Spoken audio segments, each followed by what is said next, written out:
ইরফানের বাবা কি আসলে মন থেকেই পারিকে তার পুত্রবধূ হিসেবে মেনে নেবে?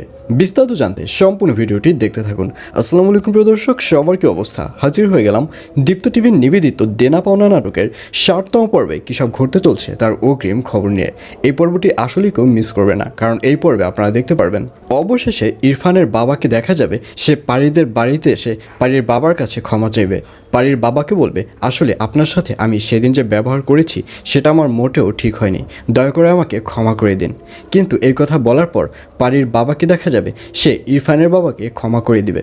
কিন্তু এই ব্যাপারটি দেখার পর পারিকে দেখা যাবে পারির রাগ ভাঙবে না, পারি ইরফানের বাবাকে ক্ষমা করতে পারবে না। অর্থাৎ পারিকে দেখা যাবে সে ইরফানের বাবার সাথে কথা বলবে না, এবং এক পর্যায়ে ইরফানের বাবা ব্যাপারটি বুঝতে পারবে যে পারির বাবার কাছে মাফ চাওয়াতেও পারির মন ভালো হয়নি, এবং এক পর্যায়ে ইরফানের বাবাকে দেখা যাবে সে পারির কাছে চলে যাবে এবং পারির কাছে গিয়ে বলবে, আসলে আমি তোমার সাথে যে অন্যায় করেছি, তোমার সাথে আমি যে খারাপ বিহেভ করেছি তার জন্য আমি আন্তরিকভাবে দুঃখিত, পারলে আমাকে ক্ষমা করে দিও।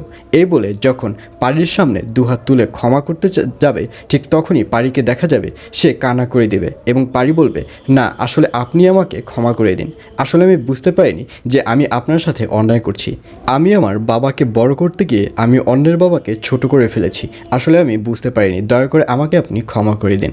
আর এইসব কথা যখন বলতে থাকবে তখন পারির বাবাকে দেখা যাবে সেও অনেক কান্না করবে।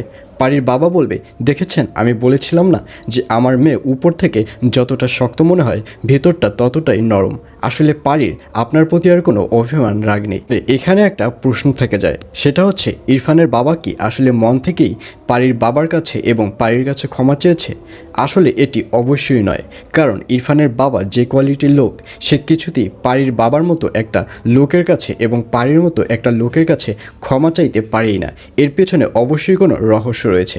তবে ইরফানের বাবা যে তাদের কাছে ক্ষমা চেয়েছে এই ব্যাপারটি ইরফানের বাবার মনে আজীবন থেকে যাবে। আর অন্যদিকে এগুলো দেখে পারির মা এবং পারির ভাইদের দেখা যাবে তারা অনেক খুশি হবে এবং তারা সিদ্ধান্ত নিয়েই ফেলবে যে খুব তাড়াতাড়ি ইরফানের সাথে তার বোন অর্থাৎ পারির বিয়ে হতে চলছে। আর এছাড়াও থাকবে আরও আশ্চর্য সকল ঘটনা। সুতরাং সবাইকে দেনা পাওনা নাটকের আগামী পর্ব দেখার আমন্ত্রণ রইল।